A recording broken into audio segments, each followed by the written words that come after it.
Video like जरूर कर लीजिए और ऐसे वीडियो लगातार फ्री में पाने के लिए चैनल को तुरंत सब्सक्राइब कर लीजिए और बेल आइकन को जरूर टैप कर लीजिए ताकि आगे भी सारे वीडियो आपको मिलते रहे। यूट्यूब में फॉलो करते हैं तो प्लीज ये वाला फ्री टेलीग्राम चैनल जरूर ज्वाइन कर लीजिएगा। सारे नोटिफिकेशन सारे अपडेट यहीं पे आते हैं, ध्यान रखिए। स्टडी फॉर सिविल सर्विसेज के यूट्यूब चैनल में आपका स्वागत है। 2020 के प्रश्न पत्र पर हम चर्चा करने जा रहे हैं। ये यूपी पीसीएस की मुख्य परीक्षा का सामान्य हिंदी का प्रश्न पत्र है जो कि वर्ष 2020 में आयोग ने आपको दिया था।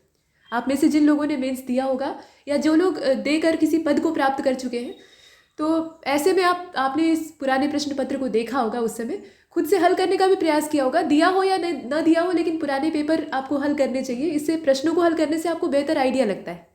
ऐसे आप चाहे जितना पढ़ डालिए, सिलेबस का अध्ययन करिए कि आपको ये चीज़ें पढ़नी है, फिर खोज के आप तमाम किताबें इकट्ठी करिए, अध्ययन सामग्री अपने पास जमा करिए और पढ़ते रहिए, लेकिन वो दिशा आपको नहीं मिल पाती है जो कि एक पुराना प्रश्न पत्र आपको दे सकता है। तो ये बहुत अच्छा मार्गदर्शक होता है, इसलिए अवश्य ही PYQs लगा कर जाना चाहिए, चाहे परीक्षा कोई भी हो। तो यहाँ निर्धारित समय होता है 3 घंटे का, जो कि पर्याप्त समय है। पर्याप्त से ज़्यादा ही है, कम नहीं है। बस ये है कि आपको इसे सही तरीके से यूटिलाइज करना, समायोजित करना आना चाहिए। और अधिकतम अंक जो आपको मिलने वाले हैं वो 150 है। 150 में 150 अभी तक आयोग के इतिहास में किसी को नहीं मिला है और न मिलेगा, क्योंकि ये साहित्य है। साहित्य में पूर्णांक प्राप्त करना असंभव होता है, लेकिन फिर भी आपका प्रयास ये होना चाहिए कि 100 से ऊपर आपका स्कोर हर हाल में रहे। 100 से ऊपर आप स्कोर करेंगे तो फायदे में रहेंगे। बाकी दिशा निर्देश आप सभी जानते हैं, इसमें विशेष अनुदेश में कुछ नई चीज़ नहीं है। सभी प्रश्न अनिवार्य हैं, आपको सारे करने ही करने होंगे, छोड़ा नहीं जा सकता। और प्रत्येक प्रश्न के अंक सामने लिखे हुए हैं। हाँ, ये बात अवश्य ही ध्यान में रखनी चाहिए कि आपको नाम, अनुक्रमांक या किसी के पते या फ़ोन नंबर इत्यादि का उल्लेख नहीं करना है। काल्पनिक आपको कोड वर्ड डाल देना है, क ख ग, श्रीमान, अ ब स, इस प्रकार से। लेकिन नाम का उल्लेख तब तक मत करिएगा जब तक कि आयोग अपनी ओर से कोई नाम इत्यादि ना दे, ठीक है। तो ये सारी चीज़ें ध्यान में रखते हुए वही सब यहाँ अंग्रेजी में लिखा हुआ है। यहाँ से देखिए, अपठित गद्यांश, जो कि इससे पहले आपने कभी पढ़ा नहीं होता है, ये अपरिचित होता है और न सिर्फ आपके लिए बल्कि सभी के लिए जो मुख्य परीक्षा दे रहे हैं। तो ऐसे में घबराने जैसी कोई बात नहीं है। परीक्षा हॉल में ही सबका इस गद्यांश से सामना होता है, तो सभी को बराबर मौका मिलता है, ठीक है। अब ये है कि पढ़ने का कौशल किसके पास कैसा है, रीडिंग स्किल किसकी कितनी बढ़िया है, ये इससे पता लगता है कि आप पढ़कर कितने कम से कम समय में बेहतर निष्कर्ष निकाल पा रहे हैं। और इसीलिए कहा जाता है कि न्यूज़पेपर रीडिंग रोज करनी चाहिए। अखबार पढ़ने से सिर्फ आपको समसामयिकी नहीं पता लगती है। समसामयिकी के लिए तो आप किसी करंट अफेयर मैगजीन को ही आधार बना सकते हैं, या समसामयिकी के लिए आपको कहीं अन्यत्र भटकने की आवश्यकता नहीं है। आप हमारे वीडियोस देख लीजिए, अजीत सर के वीडियो देखिएगा करंट अफेयर के, उतना भी आपके करंट अफेयर के लिए बहुत मोर देन इनफ है, सफिशियंट है। सारे प्रश्न आपके वहाँ से फंस जाएंगे। लेकिन जो रीडिंग स्किल होती है ना, मतलब पढ़कर निष्कर्ष निकालने का कौशल, वो आप जब तक एक पैराग्राफ को नहीं पढ़ेंगे, एक लंबे चौड़े लेख को नहीं पढ़ेंगे, तब तक आपको नहीं आएगी। इसमें कोई कोचिंग संस्थान आपका सहयोग नहीं कर सकता है, ये आपको खुद विकसित करनी पड़ेगी, ठीक है। तो जैसे आप न्यूज़पेपर पढ़ रहे हैं, एडिटोरियल पढ़ने के लिए इसीलिए कहा जाता है। उसमें करंट अफेयर या जो मुद्दे हैं, चर्चाएं हैं, वो तो पता लगती ही है, उनको जानने के स्रोत दूसरे भी हो सकते हैं, जैसा आपको बताया। लेकिन आप पढ़ेंगे जब उसे, ठीक, मतलब शुरू से लेकर एक अंत तक एक आर्टिकल को पढ़ेंगे, तो आप खुद का अपना एक विचार उससे विकसित करेंगे, और आपका जो निजी विचार उसको पढ़ने के बाद विकसित होगा वो ज़्यादा मूल्यवान होगा। उससे आपको आंसर राइटिंग में सहायता प्राप्त होगी, ठीक है। तो यहाँ भी वही बात लागू होती है। करंट अफेयर में जैसे आपको एडिटोरियल पढ़ने के लिए कहा जाता है, वैसे ये पैराग्राफ है, देखिए इसे। कहा गया कि भारत प्रकृति की संसार में सबसे बड़ी लीला भूमि है। यहाँ सभी ऋतुएं लीला भूमि है। लीला भूमि का मतलब क्या? प्रकृति यहाँ पर अपने नए नए रंग अक्सर ही दिखाया करती है और जलवायविक विविधता से परिपूर्ण अपना देश है, इसमें कोई संदेह की बात नहीं।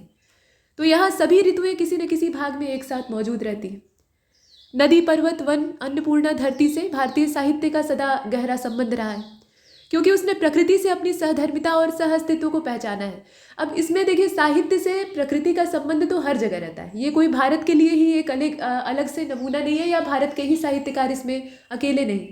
पूरी दुनिया भर में जैसा क्षेत्र है, जैसी क्षेत्रीयता है, मान लीजिए बर्फीले इलाके, मान लीजिए स्कैंडिनेवियन देश हैं, नॉर्डिक देश हैं, तो वहाँ जो साहित्य रचे जाते हैं, वाइकिंग्स के साहित्य, उसमें बर्फीली चोटियों और बर्फीले जो जीव हैं वहाँ के रहने वाले और वहाँ की निवास करने वाली जैव विविधता है, वहाँ के जो दिन और रात की पद्धतियाँ हैं, वहाँ की जो जीवन की विषमताएँ हैं उस जलवायु में, वो सब उस साहित्य में, उस संगीत में, उस लेख में दिखाई देती, ठीक है। वैसे ही आप जो भूमध्य सागरीय देश है वहाँ चले जाइए, या वर्षावन क्षेत्र है तो वहाँ चले जाइए। तो मतलब साहित्य जहाँ भी रचा गया, जहाँ इंसान रहेगा वहीं रचा जाएगा, हम अंटार्कटिका पर नहीं रचेंगे।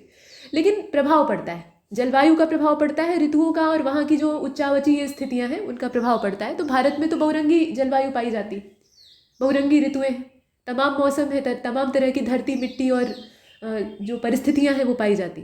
तो वैसे ही साहित्य भी बहुरंगा है और उसका गहरा संबंध हमारी प्रकृति से, भारतीय साहित्य से सदा गहरा संबंध रहा है। अच्छा, इसमें यह कहा गया कि उसने प्रकृति से अपनी सहधर्मिता और सहअस्तित्व को पहचाना है कि हम प्रकृति से भिन्न नहीं।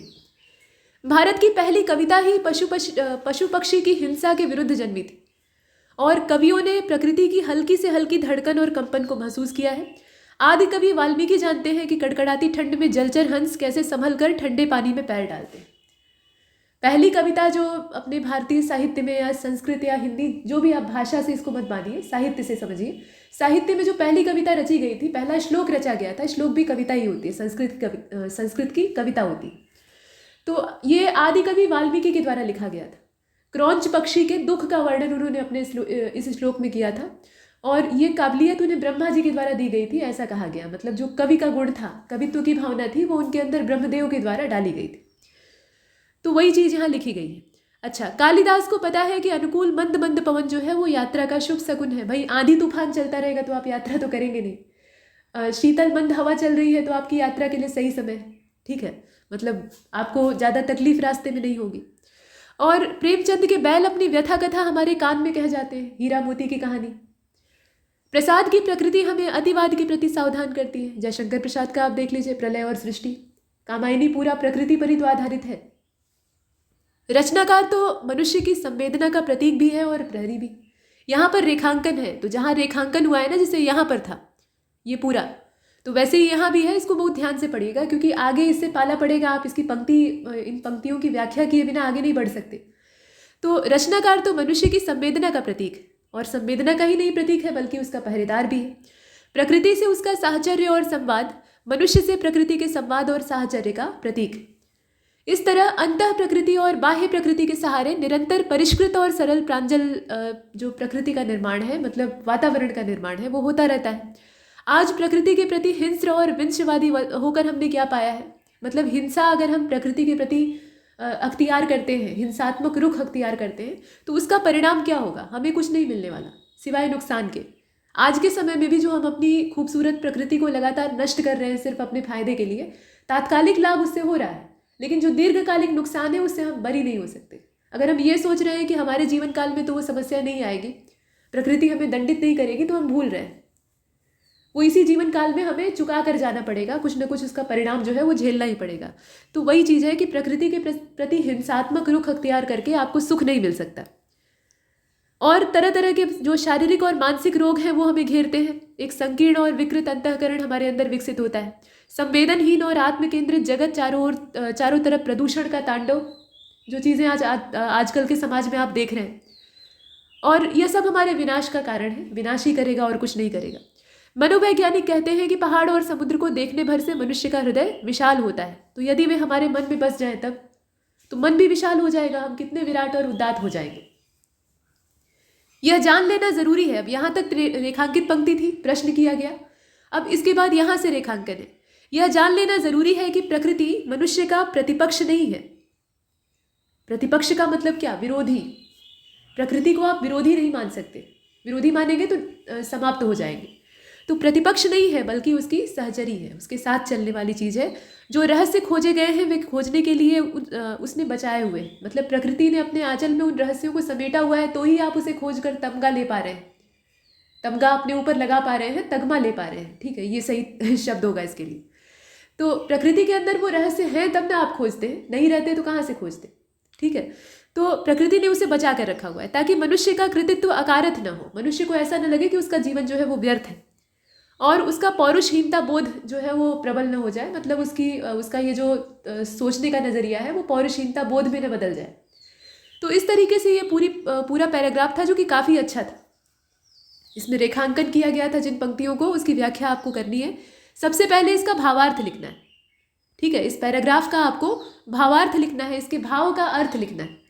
और जैसा कि पिछले ही कई सारे लेक्चर में बताया जा रहा है, भावार्थ जो है वो सारांश संक्षेपण से तुलनात्मक रूप से थोड़ा सा बड़ा होता है, व्याख्या से इसका आकार तनिक छोटा होता है। व्याख्या उन्मुक्त होती है निबंध की तरह से। बस ये है कि उसमें कितना नंबर निर्धारित है, मतलब कितने अंक आयोग ने आपको देने का फैसला किया है, पूर्णांक। और दूसरी चीज़, जगह आपके पास कितनी है, क्योंकि आयोग में BCDE इस तरह से कॉपी तो मिलती नहीं है, एक ही कॉपी होती है, उसमें तय स्पेस होता है कि आप मनमाना ना लिखें, छुट्टा लिखने की वहाँ गुंजाइश नहीं होती है। तो ऐसे में जितना आपके पास जगह उपलब्ध हो और जितना समय हो उसके हिसाब से आप उसे यूटिलाइज करेंगे, मैनेज करेंगे, लेकिन व्याख्या थोड़ा सा विस्तृत करेंगे, उसमें थोड़ा खुलापन अवश्य ही होना चाहिए। ठीक, तो यहाँ व्याख्या से पहले भावार्थ को करेंगे। भावार्थ मजले साइज का होता है, तो मजले आकार में हम इसमें क्या लिख सकते हैं, इस पूरे गद्यांश का एक निचोड़ आप लिखिए। तो आप लिख दीजिए कि प्रकृति और मनुष्य के बीच में जो संबंध है उनमें समय समय से बदलाव होता रहता है, क्योंकि प्रकृति परिवर्तनशील है। मनुष्य अगर बदलना न भी चाहे, हालांकि ये संभव नहीं है, लेकिन मनुष्य यदि बदलना न भी चाहे तो प्रकृति जो है वो बदलती रहेगी, और प्रकृति बदलेगी तो मनुष्य को न चाहते हुए बदलना पड़ेगा, ये भी बात है। तो समय समय पर होने वाले बदलाव उसके प्रभाव का वर्णन करते हैं, और लेखक यही कहना चाहता है कि जिस तरह से प्रकृति ने भारत को प्राकृतिक विविधता से नवाजा है, संपूर्ण बनाया है, संपन्न बनाया है, उसी प्रकार से भारतीय कवियों ने भी अपने साहित्य में उसे पहली वरीयता दी। और भारतीय कवि कहना यहाँ थोड़ा संकीर्ण दृष्टिकोण हो जाएगा, सभी कवि और लेखक जो हैं वो यही काम करते हैं, ठीक है। और इससे पहले जो कवि हुआ करते थे, मतलब आज के समय से पहले जो पुराने समय के आदिकाल के कवि हैं, या शुरुआती प्राचीन भारत में जो काव्य रचे गए, उन कवियों ने प्रकृति के प्रति संवेदनशीलता, प्रेम और लगाव का सजीव चित्रण अपनी कृतियों में किया है। लेकिन वर्तमान में वो चीज़ नहीं रह गई है। वर्तमान जो है ना वो बड़ा खोखला हो गया है, इसमें सिर्फ और सिर्फ स्वार्थ भर गया है। जहाँ से हमारा स्वार्थ सिद्ध हो हम उसी की महिमा गाएंगे। पहले के समय में दरबारी कवि थोड़े से ही होते थे, चंद ही होते थे, जो कि दरबार में बैठकर सिर्फ राजा के मुकुट को देखा करते थे, और बदले में तारीफ के बदले में जो टपकने वाली अशर्फियाँ होती थी उसको बटोरा करते थे। ऐसे दरबारी कवि तमाम हैं, योग्य थे, इसमें कोई संदेह नहीं है। ऐसे कवि और साहित्यकारों की पूरी एक लंबी फेहरिस्त है जो कि दरबार में आश्रय लिए रहते थे। लेकिन बहुत ऐसे भी कवि होते थे जो कि उन्मुक्त थे, उनका किसी से कोई वास्ता नहीं था, किसी राजा के संरक्षण में हो लेकिन एकदम उनकी गुलामी नहीं करते थे, तो वो स्वतंत्र साहित्य रचा करते थे, ठीक है। तो यहाँ वही कहा गया, मतलब भावार्थ में आप लिख सकते हैं कि आज का समय जो है वर्तमान, वो निहायत ही खोखला है। मनुष्य प्रकृति के प्रति असंवेदनशील हो गया है, संवेदना खत्म हो गई है, और इसी वजह से तमाम तरह की व्यथाएं उसे घेर चुकी हैं। परेशान जो इंसान आज इतना ज़्यादा है ना, वो सिर्फ प्रकृति को तबाह करने की वजह से। और लेखक मनुष्य को इसीलिए सचेत कर रहा है। यहाँ पर ये पैराग्राफ लिखने का भी उद्देश्य यही है, चेतावनी है ये, कि प्रकृति मनुष्य की सहयोगी है, सहचरी है। उसे अगर आप प्रतिपक्षी के तौर पे देखेंगे तो तबाह हो जाएंगे, नष्ट हो जाएंगे, इसमें कोई संदेह नहीं। तो यही सारा भावार्थ में आप लिख सकते हैं, एक चेतावनी के साथ, एक अल्टीमेटम के साथ समाप्त कर सकते हैं। अच्छा लगेगा इसे पढ़ने में। इसके बाद आगे प्रश्न पूछा गया है कि मनुष्य और प्रकृति के आपसी रिश्ते को गद्यांश के आधार पर स्पष्ट कीजिए। तो यहाँ जो रिश्ता है वो सीधा नीचे ही लिखा गया है, देखें आप, कि प्रकृति जो है वो मनुष्य की प्रतिपक्षी नहीं है बल्कि उसकी सहचरी है। यही संबंध है हमारा प्रकृति के साथ। प्रकृति हमारी जननी है, ठीक है, सहचरी कहना भी बहुत उचित नहीं है। ये हमें जन्म देती है, जन्मदात्री है। जैसे बाकी घटक या बाकी जो जीव जंतु है, बाकी जो सृष्टि है उसकी रचना हुई है, वैसे ही मानव को भी प्रकृति ने ही उत्पन्न किया है। तो ये हमारी पोषण दात्री है, ठीक। बस यही हमारा इसके साथ संबंध है, बिल्कुल वैसे ही जैसे एक शिशु का अपनी माँ के साथ होता है। तो प्रकृति के साथ हमारा वही संबंध है। इसको लिखने के तरीके तमाम हो सकते हैं। आप लिख सकते हैं कि सहधर्मिता और सहअस्तित्व की भावना प्रकृति के साथ जुड़ी हुई है, जैसा कि लेखक ने कहा है। असल में इसमें ये होता है ना, लेखक एक पैराग्राफ को जब लिखता है तो इसमें परीक्षक आपसे ये अपेक्षा करता है, परीक्षक यानी कॉपी चेक करने वाला व्यक्ति, वो ये अपेक्षा करता है कि आप जो लिखा हुआ है उसी के हिसाब से चलेंगे, उसमें अपने कवि या लेखक बनने का प्रयास नहीं करेंगे। तो बहुत ज़्यादा अपनी मौलिकता नहीं डालनी है। हाँ, मौलिकता को एक हद तक डालना है और उसमें समर्थन करना है, विरोध नहीं। मतलब जो लिखा है उसका समर्थन करना है। तो आप ऐसे लिख दीजिएगा कि साहचर्य और संवाद जो है वो प्रकृति के साथ लगातार चलता रहता है, और मनुष्य का जो अंतःकरण है वो बाह्य प्रकृति के सहारे और सरल और प्रांजल बनता है, परिष्कृत होता है। मतलब समूचा जो व्यक्तित्व है मानव का, वो प्रकृति ही विकसित करती है। प्रकृति के जो घटक हैं उन्हीं के बीच में रहकर मनुष्य विकसित हो पाता है। यही हमारा मतलब मनुष्य का प्रकृति के साथ संबंध है, जो कि आजकल कमज़ोर पड़ता जा रहा है। और पहल प्रकृति ने नहीं की है बल्कि मनुष्य ने की। तो ये सब आपने लिखा। अब इसके बाद रेखांकित पंक्तियां हैं, आइए इनकी थोड़ी सी व्याख्या कर लेते हैं। हालांकि इसमें सबके दृष्टिकोण और लिखने का तरीका भिन्न भिन्न होता है, लेकिन एक तरीका, रफ आइडिया ले लेते हैं कि इसे लिखना कैसे होगा। तो पहला जो रेखांकन है वो ऊपर ही है कि भारत प्रकृति की सबसे बड़ी लीला भूमि है, ठीक है, ये पहला रेखांकन है। तो इसमें आप क्या लिख सकते हैं? मतलब भारत में एक साथ भारत की जो जलवायु है, भारत का जो उच्चावच है, भारत की जो अवस्थिति है भौगोलिक मानचित्र पर, वो कुछ इस प्रकार की है कि उसमें लगभग सभी प्रकार की ऋतुएं जो कि पूरी दुनिया में फैली हुई हैं अलग अलग हिस्सों में, वो सब कुछ यहाँ इस छोटे से धरातल पर पाई जाती। छोटा सा धरातल इसलिए क्योंकि क्षेत्रफल तो हमारे पास बहुत ज़्यादा है नहीं। मतलब क्षेत्रफल के मामले में अगर आप फैक्चुअल देखें तो 7वें स्थान पर हम आते हैं, जनसंख्या के मामले में भले ही टॉप पर है। तो क्षेत्रफल उतना नहीं है, लेकिन यहाँ पर जो जलवायविक विविधता है या ऋतुओं की विभिन्नता है वो बहुत ज़्यादा है, और ये अपने आप में अनोखी बात है।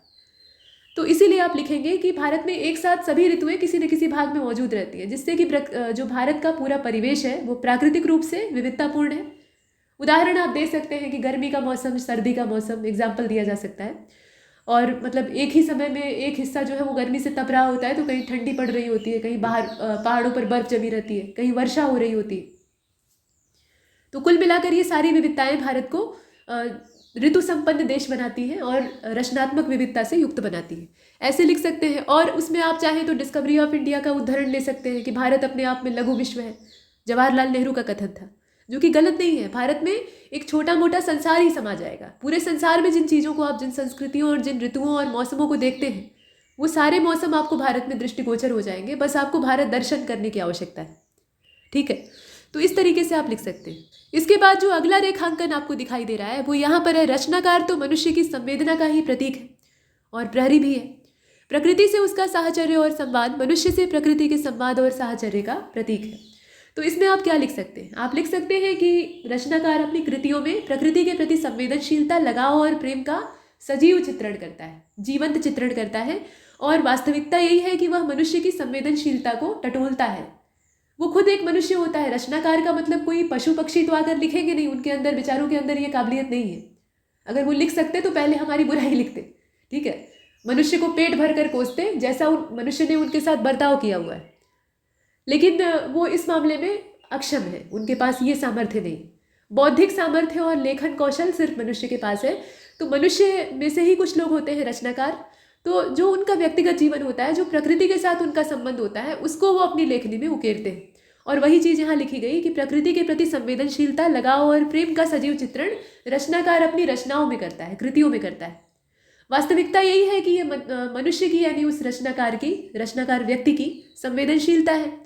और विभिन्न व्यथा कथाओं के माध्यम से मनुष्य को संवेदनशील बनाने का काम भी रचनाकार का ही होता है। सिर्फ काम ही नहीं होता है, बल्कि उसका उत्तरदायित्व भी होता है।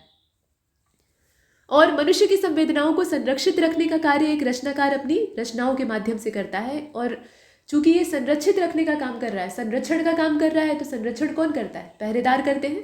तो ये प्रहरी की भूमिका निभाता है, ठीक। ऐसे आप लिख सकते हैं। इसके बाद जो अगला व्याख्या का खंड है वो यहाँ से है कि पहाड़ और समुद्र को देखने भर से मनुष्य का हृदय विशाल होता है। तो यदि वे हमारे मन में बस जाएं, हम उन्हें, उनके जो गुण हैं उन्हें आत्मसात कर लें, तो परिणाम क्या होगा? हम कितने विराट और उदात्त हो जाएंगे। ये पैराग्राफ है, मतलब लाइन है यहाँ तक। इसी के ठीक नीचे ये अगली व्याख्या की पंक्ति है, ये अलग है, ठीक है, यहाँ से ये अलग है। तो फिलहाल हम यहाँ तक, उदात्त हो सकेंगे तक देखेंगे। तो इसमें आप क्या लिख सकते हैं? आप लिख सकते हैं कि समुद्र, पहाड़ और समुद्र दोनों जो कि अपने अंदर विशालता को धारण करते हैं। और न सिर्फ विशालता, बल्कि एक जो है वो गतिमान है। गतिमान का मतलब ऐसा नहीं कि बहता पानी है, लेकिन लहरें उसमें लगातार उठ रही हैं। और दूसरा जो है वो अचल खड़ा है, एकदम स्थिर है, उसका नाम ही है अचल, यानी जो चलायमान न सिर्फ विशाल है बल्कि दृढ़ है। उससे हम दृढ़ता का भी गुण सीखते हैं, न सिर्फ विशालता का। बड़ा होना सिर्फ पर्याप्त नहीं होता है। वो तो दोहा आपने सुना ही होगा ना कि बड़ा हुआ तो क्या हुआ, जैसे पेड़ खजूर। तो किसी को छाया देने में सक्षम नहीं है और उसके फल इतने दूर लगते हैं कि कोई प्राप्त नहीं कर सकता। मतलब तोड़ा जा सकता है लेकिन आसानी से नहीं। तो सिर्फ बड़ा होना ही पर्याप्त नहीं है, आपके अंदर अच्छे गुण भी होने चाहिए। तो जैसे पर्वत है, विशाल आकार का है, तो उसके अंदर दृढ़ता का गुण है। आसानी से कितनी भी उसके ऊपर आघात, ठोकरें पहुंचे, लेकिन वो अपने स्थान से टस से मस नहीं होता है, बड़े बड़े आघातों को झेलता रहता है। तो वैसा दृढ़ व्यक्तित्व हमारा होना चाहिए, सिर्फ विशाल ही नहीं।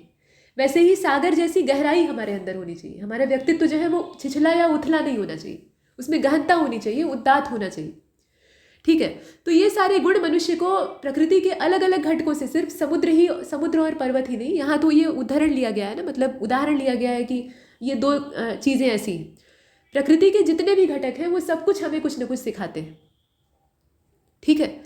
तो यहाँ पर वही कहा गया कि मनुष्य जो है वो इनसे सीख कर अगर मतलब सीख लेकर अगर अपने व्यक्तित्व को इन्हीं के हिसाब से विकसित करे, पर्वत और समुद्र से शिक्षा ले रहा है, तो उसका व्यक्तित्व कैसा होगा? अत्यंत विशाल और उदात्त बनेगा, बेहतर बनेगा, श्रेष्ठ बनेगा। तो वही बात आप लिख दीजिए। और मनुष्य प्रकृति के साथ अपनी आदिम अवस्था से रहता आ रहा है, कोई आज का तो रह नहीं रहा है। प्रकृति तब भी थी जब हम नहीं थे, और तब भी रहेगी जब हम नहीं रहेंगे। हमें तबाह करने के बाद भी प्रकृति ऐसा तो है नहीं कि खुद तबाह हो जाएगी, वो विकसित होती रहेगी, उसमें नई नई चीज़ें बनती रहेंगी। ठीक है, तो वो चीज़ है। और मनुष्य ने प्रकृति का बहुत ज़्यादा दोहन किया है। सीख लेना तो बहुत दूर की बात है, मनुष्य जो है वो प्रकृति को तबाह करने के लिए किसी अपने की ही सीख लेने से परहेज करता है। मतलब प्रकृति तो बहुत मौन चीज़ है, उस मौन घटक के साथ, अजैविक घटकों के साथ वार्तालाप करना सबके वश की बात नहीं है। लेकिन जो जिंदा लोग हैं हमारे आसपास, हम उनकी भी नहीं सुनते। बड़े बुजुर्ग समझाएं कि वृक्ष जो है वो अत्यंत मूल्यवान है, तुम कितना सारा सोना दे दोगे और धन इकट्ठा कर लोगे तो भी ये जो वन संपदा है और प्राकृतिक धरोहर है ये प्राप्त नहीं हो सकती। आज के समय में लोग हीरा और जवाहरातों के पीछे भागते हैं, बैंक बैलेंस के पीछे भागते हैं, विकास के पीछे कुल मिलाकर भागते हैं, सबको पैसा चाहिए। लेकिन सही बात तो यह है कि समूचे ब्रह्मांड में जो सबसे कीमती चीज़ है वो अन्न और जल है, जो कि हमें वनस्पतियों और धरती से प्राप्त होता है, और वो पूरे ब्रह्मांड में कहीं अन्यत्र उपलब्ध नहीं है। वैज्ञानिक खोजने में लगे हैं, वो अलग बात है, लेकिन आप बताइए कहाँ से गेहूं और धान के साक्ष्य मिले हैं भारत के अलावा और दुनिया के अलावा, मतलब पूरी दुनिया के अलावा। चंद्रमा पर और मंगल पर आप जाकर उगा सकते हैं? नहीं संभव है। तो ये हीरे की जो बड़ी बड़ी चट्टानें हैं वो ब्रह्मांड में बहुत सारे ग्रहों पर पाई जाती हैं, और भी बहुत सारी मूल्यवान धातुएं और पदार्थ हैं। ठीक है, लेकिन ये ऐसी चीज़ है अन्न और जल, जो कि मनुष्य के जीवन के लिए और बाकी जितने जीव हैं उनके जीवन के लिए आवश्यक है। अन्न, जल और वायु ये सिर्फ धरती पर है, तो ये कितनी मूल्यवान है, लेकिन हम इसी की कद्र नहीं करते। तो वही चीज़ आप यहाँ लिखिए, ज़्यादा मर्मस्पर्शी होगा, परीक्षक आपकी भावनाओं को समझेगा। तो आप लिखेंगे कि प्रकृति को मनुष्य ने तबाह कर दिया है, शोषण लगातार हम प्रकृति का करते आ रहे हैं, जबकि हमें सिर्फ और सिर्फ पोषण देती। और प्रकृति आधुनिक विकास की प्रक्रिया में मानव की सहयोगी बनकर उसके विकास में महत्वपूर्ण भूमिका का निर्वहन भी करती है। प्रकृति ऐसा नहीं है कि सिर्फ हमें पालती पोसती है, बल्कि हमारी महत्वाकांक्षाओं, लालचों को भी पूरा करने में योगदान देती। लेकिन गांधी जी कहा करते थे ना कि प्रकृति के जो संसाधन है, प्राकृतिक संसाधन, वो मनुष्य की आवश्यकताओं को पूरा करने के लिए हमेशा पर्याप्त रहते हैं, आबादी चाहे जितनी हो, लेकिन लालच को नहीं पूरा कर सकते। तो आज का मनुष्य लालची हो गया है। आबादी तो ज़्यादा ही है, लेकिन लालच उससे कहीं ज़्यादा है, और ये सबसे बड़ी समस्या वाली बात है। ठीक है, अतः प्रकृति मानव विरोधी न होकर उसके सहयोगी की भूमिका में अपने आप को पेश करती है, लेकिन हम उसका सहयोग लेना नहीं चाहते। सहयोग लेना नहीं चाहते तो फिर परिणाम क्या होगा आप जानते हैं। अब आगे देखें, यहाँ पर कहा गया, अगला पैराग्राफ देखिए, वो भी उसी से जुड़ा हुआ है। प्रकृति मनुष्य का प्रतिपक्ष नहीं है बल्कि सहचरी है। इसमें भी आप वही लिख सकते हैं। ठीक वही चीज़ जो पीछे आपको बताई उसी को लिखना है। तो ये जो पूरा यहाँ से लेकर यहाँ तक की पंक्ति है, और ये वाली एक अलग से इसमें व्याख्या के लिए जोड़ दिया है तो दोनों अलग अलग व्याख्या करने के लिए, लेकिन दोनों का जो मूल मंतव्य है वो वही है। मतलब प्रकृति का ही हमें सहयोग प्राप्त होता है तो हमारे व्यक्तित्व और हमारे जीवन का विकास होता है।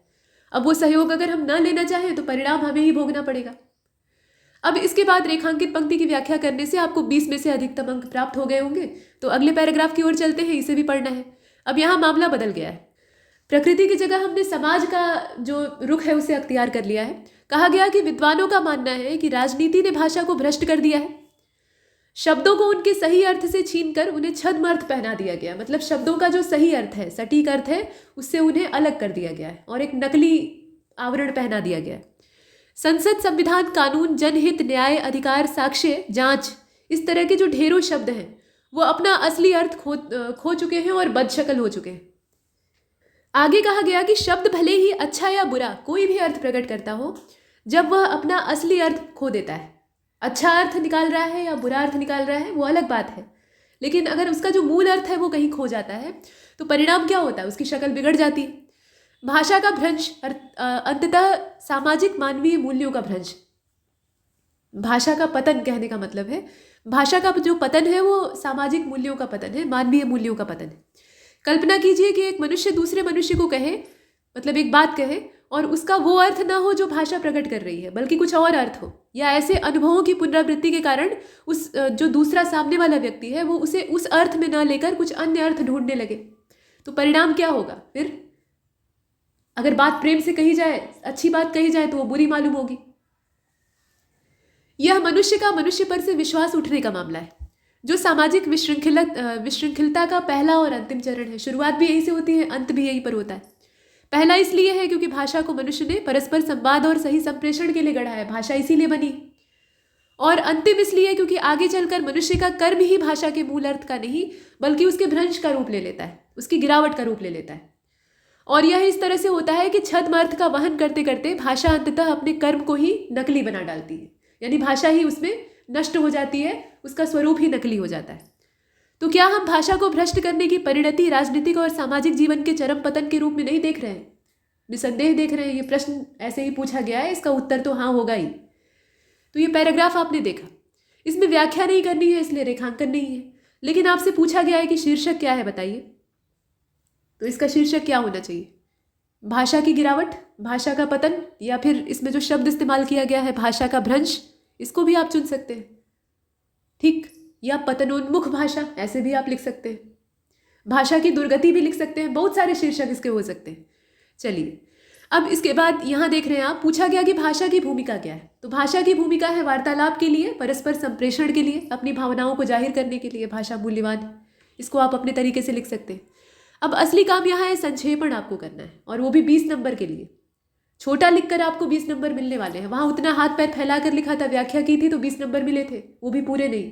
लेकिन संक्षेपण में कम मेहनत में आपको ज़्यादा नंबर मिलने वाले हैं, तो ये अच्छी बात है। लेकिन छोटा लिखना है पर सटीक लिखना है, ये ध्यान देना है। देखिए दोस्तों, संक्षेपण ऐसा होता है ना, ये बिल्कुल वही प्रक्रिया है जैसे कि आप अपने घर में सफाई करते हैं। आजकल त्योहारी सीजन चल रहा है, होली आने वाली है, तो आप ये वीडियो कब देख रहे हैं पता नहीं, लेकिन ये होली से पहले रिकॉर्ड किया गया है। तो होली में सब अपने, या कोई भी त्यौहार है तो सब अपने घर की सफाई करते हैं। सालाना त्यौहार जो दीपावली और होली के होते हैं उसमें घर की सफाई लोग करते हैं। तो घर का जो कूड़ा करकट होता है या जो अनुपयोगी सामान होता है उसको निकाल के बाहर करते हैं, ठीक है, मतलब जितना आपके लिए उपयोगी नहीं है उसको आप छांट देते हैं, बाहर कर देते हैं। यहाँ संक्षेपण भी बिल्कुल वैसा ही होता है। ये जो पूरा पैराग्राफ आप देख रहे हैं ना, ये आपके अस्त व्यस्त घर की तरह से, जिसमें कि तमाम तरह की पुरानी नई चीज़ें भरी हुई हैं, कुछ काम की हैं, कुछ बेकाम है। तो अब आप क्या करेंगे? आप त्यौहार में फुर्सत से बैठकर घर की सफाई करेंगे, तो वही काम आप यहाँ संक्षेपण में करेंगे। पूरे पैराग्राफ को पहले ध्यान से पढ़ेंगे, पूरे घर को ध्यान से खंगालेंगे, पहले छांटेंगे कि नई कौन सी चीज़ है, पुरानी कौन है, पुरानी में कौन सी काम की है, कौन सी बेकार हो चुकी है। तो वही चीज़ यहाँ भी है। आप प्रत्येक वाक्य को जांचे परखेंगे और देखेंगे कि कौन से ऐसे वाक्य हैं, कौन से ऐसे शब्द हैं जिनको कि अगर हम छांट कर बाहर भी कर देते हैं तो काम जो है वो सुचारू रूप से चलता रहेगा। मतलब पैराग्राफ का अर्थ परिवर्तित नहीं होगा, बल्कि पैराग्राफ पढ़ने में और आसान हो जाएगा। यही होता है संक्षेपण, छंटनी, क्रमबद्ध छंटनी। इसमें आपको सिस्टमेटिक तरीके से छांटना होता है, ये नहीं कि मनमाना उलट फेर कर दिया, ठीक। जैसे एक अलमारी को आप सफाई कर रहे होते हैं अपनी वार्डरोब की या अलमारी की, तो आप क्या करते हैं, उसको छांटने के बाद एक सलीके से लगाते भी हैं। मतलब सामान जो उसमें आप रखने वाले हैं उसको सही तरीके से अपनी जगह रखते हैं। ऐसा तो है नहीं कि अस्त व्यस्त छोड़ देते हैं, फिर सफाई का फ़ायदा क्या। तो संक्षेपण में भी वही होता है, व्यवस्थित तरीके से आपको लिखना होता है। छटाई के बाद छांटकर जितनी भी अनर्गल चीज़ें हैं जो कि आपके काम की नहीं है उनको बेमरोवत बाहर करना होता है। तो संक्षेपण में आइए, इसमें हम क्या लिख सकते हैं? आप लिख सकते हैं कि भाषा को भ्रष्ट करने में राजनीति की सबसे बड़ी भूमिका है, क्योंकि राजनीति एक ऐसी चीज़ है जो कि पूरी की पूरी स्वार्थ में सिर से पैर तक डूबी हुई है, और वो आज की नहीं है, पहले से ही है। राजनीति मतलब ये आज तो नेताओं की राजनीति है, पहले ये रजवाड़ों की राजनीति थी, इसीलिए नाम ही पड़ गया है राजनीति, यानी जो राज से यानी राजा से जुड़ी हुई नीति, शासन से जुड़ी हुई नीति है। तो इसमें स्वार्थ तो पहले से ही मिला हुआ है, और स्वार्थ के लिए राजनीति कुछ भी कर सकती है। तो भाषा को भ्रष्ट करने में राजनीति की अहम भूमिका है। यह क्षेत्रीय शब्दों के दोहरे अर्थ पैदा करके उनकी गरिमा को, उनकी महिमा को नष्ट करने का काम करती। सामाजिक और मानवीय मूल्यों का आधार तत्व भाषा यदि नष्ट होती है तो वह परस्पर विश्वास को भी खंडित करती है। भाषा मानव का संप्रेषण करने के लिए, मतलब मानवों के बीच में संप्रेषण करने के लिए अनिवार्य और सशक्त माध्यम है, और भाषा का छद्म रूप मानव जाति को पतन की ओर धकेलता है। ऐसे करके आप संक्षेपण कर सकते हैं। ये है आपका, छंटनी करनी है, जितना आप छांट कर छोटा कर सके उतना बेहतर है, ठीक है। और छोटे में मतलब 2 लाइन का भी हो सकता है, 2-3 लाइन का भी हो सकता है, कोई दिक्कत नहीं है। बस ये है कि जो मूल भाव है वो बदलना नहीं चाहिए। अब इसके बाद आगे आपको पत्र लेखन करना है, तो इसमें 2 प्रश्न रहते हैं पत्र लेखन से संबंधित। पहले प्रश्न में कहा गया कि कार्यालय आदेश किसे कहते हैं, और साथ में आपको एक कार्यालय आदेश का प्रारूप भी तैयार करना है। शिक्षा विभाग उत्तर प्रदेश की ओर से विशेष छात्रवृत्ति योजना से संबंधित एक कार्यालय आदेश आपको जारी करना है, ठीक। और दूसरा प्रश्न ये कह रहा है कि कोविड-19 में जो मृत्यु हो रही है उनसे संबंधित एक सरकारी पत्र मुखिया की ओर से, मतलब आप ग्राम प्रधान हैं, आपकी ओर से जिलाधिकारी को प्रेषित करना है। तो पहले तो हम कार्यालय आदेश लिखेंगे। परिभाषा आपने पिछले वाले लेक्चर में पढ़ी थी और ऐसे भी परिभाषा आप जानते हैं कि शासकीय पत्र व्यवहार का यही एक रूप है कार्यालय आदेश, काफ़ी पुराना रूप है। और इसके माध्यम से आप किसी भी कार्यालय या सरकारी संस्थान या किसी व्यापारिक प्रतिष्ठान में भी एक वरिष्ठ अधिकारी की ओर से खुद को वरिष्ठ अधिकारी मानकर अपने जितने मातहत हैं, मातहत का मतलब अधीनस्थ कर्मचारी हैं, उन्हें एक आदेश जारी कर सकते हैं। और ये एक तरफा होता है, इसमें बदले में कोई जवाब की अपेक्षा नहीं की जाती है। मतलब आपने ऑर्डर दे दिया, वो फॉलो किया जाएगा, आप यही मानते हैं, ठीक। तो इसे पूरे कार्यालय में प्रसारित कर दिया जाता है, सभी लोग जानें और इसका पालन सुनिश्चित करें। तो इसमें तमाम चीज़ें हो सकती हैं, जैसे कि सेवा संबंधी मामले हो सकते हैं, अवकाश किसी का स्वीकृत करना है, या कोई दंडात्मक अनुशासनात्मक कार्रवाई करनी है, या कोई प्रत्यावेदन है, अपील इत्यादि है, तो उसके लिए फिर आदेश जारी करना है, तो उसको आप इसके माध्यम से कर सकते हैं। फिलहाल यहाँ हमें शिक्षा विभाग की ओर से जारी करना है, तो शिक्षा विभाग उत्तर प्रदेश ऐसे करके आप लिखें। कार्यालय आदेश में क्या होता है, बीच में आप लिखते हैं सारी चीज़ें, मतलब विभाग का नाम। तो ऊपर लिखिएगा शिक्षा विभाग उत्तर प्रदेश, उसके बाद अनुभाग इत्यादि अगर आपको डालना है, शौकी है तो आप डाल सकते हैं, नहीं तो इतनी कोई बाध्यता नहीं।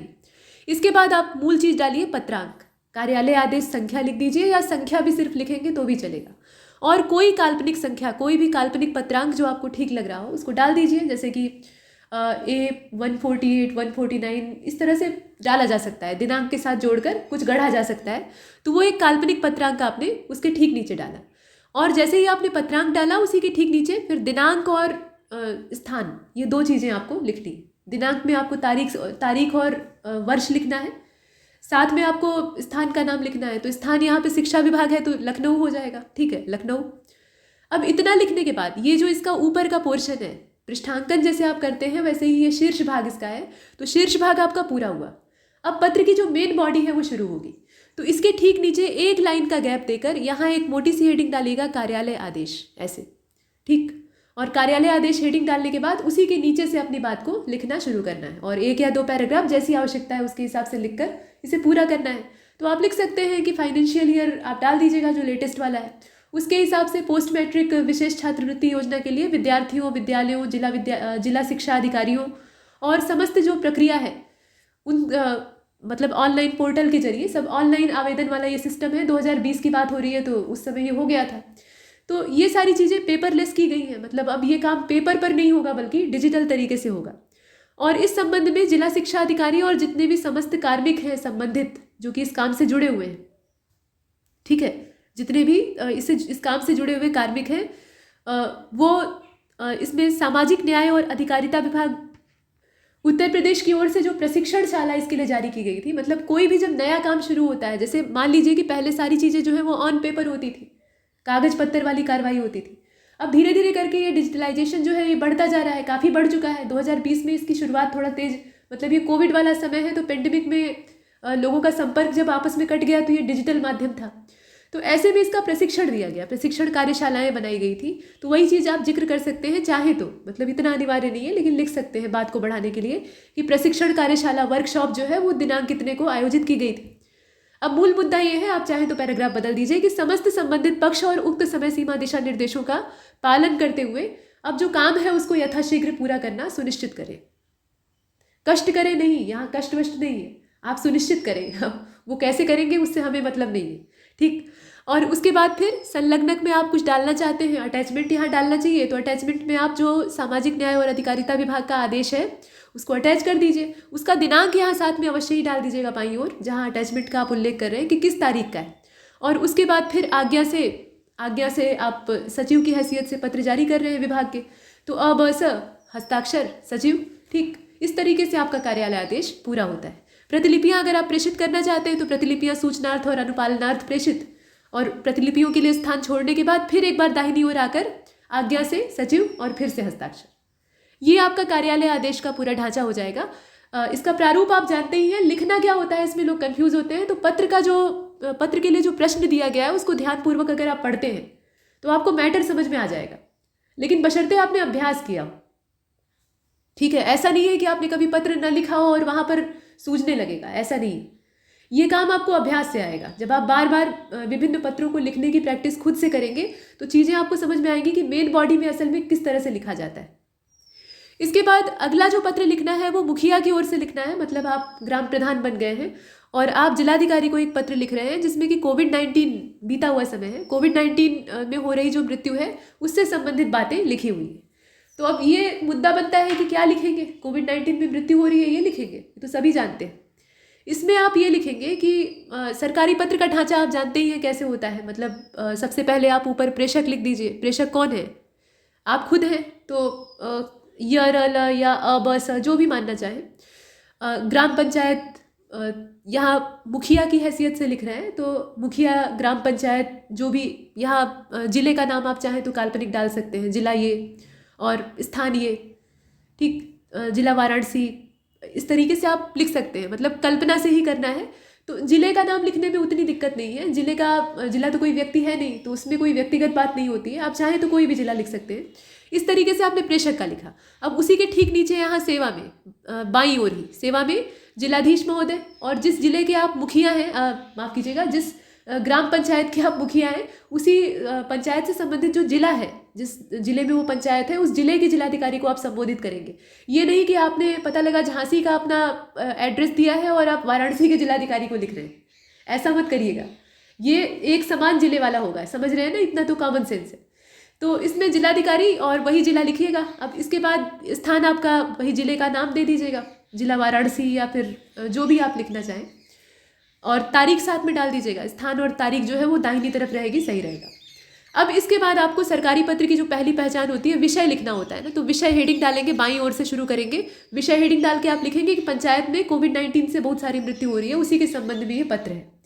अब उसके बाद जिलाधिकारी को संबोधित करिए बिना देर किए, महोदय, और महोदय के बाद बता दीजिए कि मुझे यह कहने का निर्देश हुआ है कि कुछ दिनों में ग्राम सभा में कोविड-19 के संक्रमण का प्रसार बहुत तेज हो रहा है, बहुत तेजी फैल रहा है, और इससे ग्राम सभा में मृत्यु की घटनाएं बहुत तेजी से बढ़ रही हैं। अब कोविड-19 के प्रसार का कारण जो है वो सरकार के द्वारा जो गाइडलाइन, WHO के द्वारा जो गाइडलाइन जारी की गई थी, उनका सही तरीके से पालन न होना है। प्राथमिक स्वास्थ्य केंद्रों में भी उचित उपचार सुविधाएं हैं नहीं। अतः आपसे अनुरोध क्या है? अब मतलब ये सारी बात आप बता रहे हैं तो पत्र का कुछ उद्देश्य होना चाहिए। आप सिर्फ जिलाधिकारी को कहानी तो सुना नहीं रहे हैं कि मतलब कोविड-19 से मृत्यु हो रही है, तो वो भी जानते हैं आप कहना क्या चाह रहे हैं, मतलब आपको क्या चाहिए। तो आप लिखेंगे कि केंद्र सरकार द्वारा जारी जो दिशा निर्देश है उनका पालन सुनिश्चित कराने के साथ साथ प्राथमिक स्वास्थ्य केंद्रों में उचित सुविधाओं की आपूर्ति को सुनिश्चित करिए। तो अब यहाँ पर पालन सुनिश्चित कराने वाली जो बात है उसमें आप तटस्थ नहीं हो सकते हैं। ये काम अकेले जिलाधिकारी का नहीं है। ठीक है कि पूरे जिले की जिम्मेदारी उसके ऊपर, लेकिन आप एक क्षेत्र से, एक पंचायत से जुड़े हुए हैं, तो वहाँ पर रिस्पॉन्सिबिलिटी आपकी है, तो आप अपना भी उसमें दायित्व जो है उसको जोड़िएगा। ठीक है, ऐसे नहीं कि एक तरफा आप ही सुनिश्चित कराइए, ऐसे नहीं बोलेंगे। हाँ, ये है कि जो सुविधाओं की आपूर्ति है वो निर्बाध तरीके से होती रहे, ये आप सुनिश्चित कराने का कष्ट करें। अब इसके बाद भवदीय अपना हस्ताक्षर कर दीजिएगा, मतलब साइन नहीं करना है, काल्पनिक अपना वो कर दीजिएगा। और उसके बाद संलग्नक यहाँ बाईं तरफ, संलग्नक में आप जितना भी मृत्यु के आंकड़े हैं, ठीक है, आपने कहा ना कि बहुत सारी मृत्यु हो रही है, तो जितने कम से कम कागजी आंकड़े हैं जो कि कभी सही नहीं होते, तो उनको आप यहाँ अटैच कर दीजिएगा संलग्नक के तौर पर। और उसके बाद फिर यहाँ पर हस्ताक्षर य र ल या जो भी आप काल्पनिक कोड डालते हैं, ग्राम सचिव, ग्राम पंचायत या प्रधान की हैसियत से लिख रहे हैं तो प्रधान वाला डाल दीजिएगा। यहाँ सचिव वाला माना गया है, आयोग ने सचिव मान के दिया था, तो आप सचिव ही डालें, अधिकारी से अधिकारी बात कर रहा है। ठीक, इसके बाद अब यहाँ विलोम शब्दों का मामला आ गया है। तो विलोम में आप जानते ही हैं कि क्या करना होता है। यहाँ शब्द दिया है, उसका विलोम लिखना है। 10 नंबर आपको इसके लिए मिलेंगे, और ये 10 शब्द भी होते हैं, यानी प्रत्येक शब्द के लिए आपको 1 नंबर मिलने वाला है। तो यहाँ पहला देखिए, सुषुप्ति। सुषुप्ति मतलब निद्रा की अवस्था, सोए रहने की अवस्था। तो इसका विलोम क्या हो जाएगा? जागृति। और पूर्व का क्या हो जाएगा? पश्च हो जाएगा। ठीक, पूर्व का जो विलोम है वो पश्च हो जाएगा, या पश्चिम भी लिख सकते हैं। पूर्व मतलब दिशा के हिसाब से अगर पूर्व देखा जाए तो उसका पश्चिम हो जाएगा। प्रसन्न का दुखी हो जाएगा। परकीय का स्वकीय हो जाएगा। परकीय मतलब दूसरे के द्वारा किया हुआ, स्वकीय मतलब खुद का किया हुआ। महान का क्या होगा? तो महान का तुच्छ हो जाएगा। ज्ञानी का अज्ञानी हो जाएगा। ठीक, ज्ञानी का मूढ़ भी हो सकता है, मूढ़ जो है उसका भी तात्पर्य होता है अज्ञानी। लघु का दीर्घ हो जाएगा। नीति का अनीति हो जाएगा। शोक का हर्ष हो जाएगा, और विघ्न का निर्विघ्न हो जाएगा। ठीक, इस तरीके से आप लिख सकते हैं। अब इसके बाद उपसर्ग और प्रत्यय वाला मामला है, इसमें से आपको अलग करना है। उपसर्ग और प्रत्ययों को अलग करना है, शब्द दिया हुआ है, जैसे कि लिखा है अपव्यय। ठीक है, अब यहाँ पर उपसर्ग ही अलग करने हैं, तो अलग अलग है, आसान है। इसमें दिक्कत तब होती है ना जब सब मिला देता है, मतलब 5वें का क ख ना बांट कर 5वां एक प्रश्न देकर उसमें कुछ 10 शब्द आपको दे दे और कहे कि इसमें से उपसर्ग प्रत्यय छांटिए। अब आपको ये पहले तो ये देखना पड़ेगा कि किसमें प्रत्यय लगा है, किसमें उपसर्ग लगा है। तो अगर आयोग आपको फंसाना चाहेगा तो वो अपने मामा का नाम पूछेगा, मतलब इसी तरीके से देगा, कहने का तात्पर्य ये।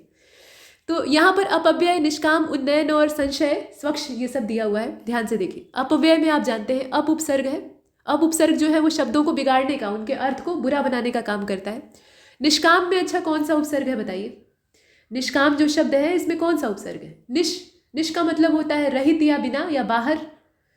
तो निष्काम इस तरह से और भी शब्द बन सकते हैं, जैसे निष्कर्म है, निष्फल है, और शब्द बनाए जा सकते हैं। फिलहाल यहाँ शब्द नहीं बनाना है बल्कि अलग करना है। इसके बाद उन्नयन।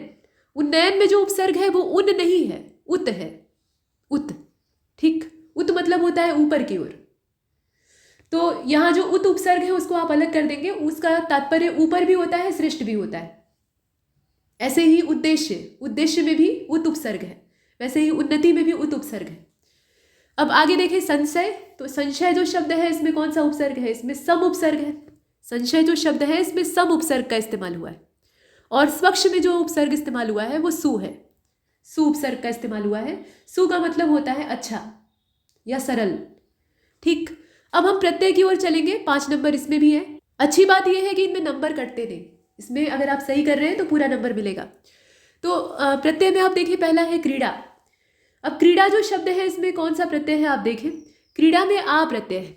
ठीक है, क्रीड़ा जो शब्द है इसमें आ प्रत्यय है, अंत में आ की मात्रा जो है वो जुड़ी हुई है, वही प्रत्यय है। मिठाई शब्द में आई प्रत्यय है। मरियल जो आप देख रहे हैं इसमें ईयल प्रत्यय है, ईयल, इस तरीके से।